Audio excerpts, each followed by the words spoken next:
We're here today with Tom Bromhead. Had a really, really fascinating and God, what a fantastic session. Gillian did the directing, but we were doing a trailer for a game coming out that's being developed by a European developer. So it was a little bit interesting, given that we had people whose second language was English, and we're doing a genre that is very common to the three of us, and especially to you, Tom, but I think to them was not quite as familiar just because of the language barrier. It was an interesting session in that you do have people from an Eastern European area coming to Americans to do other nationalities and make it all sound real, which is kind of funny when you think about it. Although the Brits and the Americans, I mean, I think we get each other. It went even better than that, I think, yeah, because there was a lot of sort of suggestions of, we'll go, quiet on that line and then bring it up for that line. And having watched so much football or soccer, as you like to call it, I decided to throw in, quite a few ad libs and just breaths and that kind of stuff to make it real. Because I have watched a lot of Martin Tyler on the Champions League and the EPL. I watch the EPL every week. You really have that tone down. You really have that tone down. I'm good. Yeah, thanks. Which is funny when I think about it. It makes me think that that's really the sports version of the BBC in a way. There's just such a specific way the voice is carried through everything. Have you done that? Have you actually done sports announcery type copy before? I have done it for commercials and stuff like that. I used to get a lot of sort of pretend cricket announcing, which is another sport. It's a bit like baseball, yeah. Except it can last for days. It can go on for days. They take meal breaks. Yeah, that's right. To be honest, I did watch a lot of sports from my younger ages. I watch it less now, but I want to just basically concentrate on watching football. But and that's where you pick up a lot of the sort of play-by-plays and the color commentators and all that kind of stuff. So because I think the developer had a very specific way that they in their head of what they wanted, but you each seem to work really well without saying, no, that's not it. And you did that very seamlessly and got them on board. Luckily, I've seen some sports and been involved with it all of my life. I was actually thinking about it today because I thought a lot about the direction that one person on the development team had given us, that they wanted that first half of the copy. He wanted it a little more subdued, I would say, just a little more undertone on the sideline, which was fine. And we gave them what they wanted with that. But it occurred to me that the reason why that's not the right take to pick is the fact that that's what happens in the first quarter. That's first quarter commentary.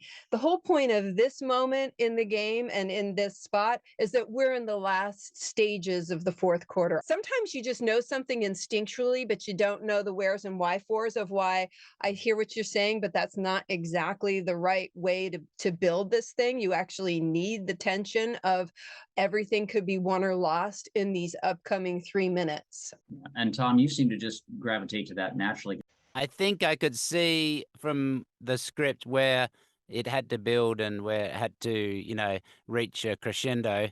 Also, Gillian gave me some great ideas that helped a lot, because I probably would have hushed a little bit more at the beginning, but we managed to come in with a big bang, and I think that was the way to go. I was so impressed with your ability to add the ad libs that were just enough to add the real life expressions and the ability to kind of break into a line, like something you really gave the essence of something's just happened and I'm trying to make sense of it, especially with the line that you had that out. Wait a minute. Like, what's going on here? Now, the line was really just, wait a minute, what's going on here? You took it and made it, now, wait a minute. You gave it this life to it that wasn't huge, but it was just a little bit of stop and starting that was so real that it made it all work. It was so impressive. Oh, thank you so much. That's so kind. Yeah, I do like to throw in those little ad libs to make it sound real, and I'm not really sure if I even thought about it, but yeah, I often ask, up front whether I can change a few words here and there, and if someone says yes, well, I like to run with it. Hmm. Thanks for that. Appreciate it. You still have words on the page, Yes. and it's so commonplace for people to adopt the voice and the style, but then it's following the words on the page. You're probably not looking like, I'm going to put a nonverbal here. There has to be a mindset that you get into for that. What puts you in that mindset? How do you get yourself there?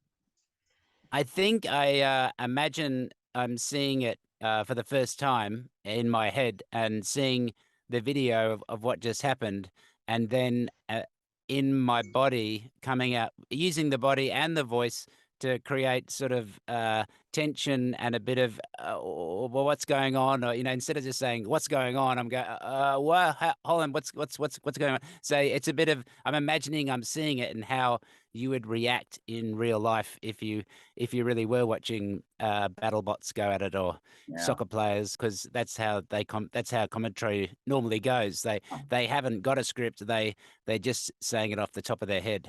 Well, Tom, thank you very much. This was Thank wonderful, you. and what a wonderful session.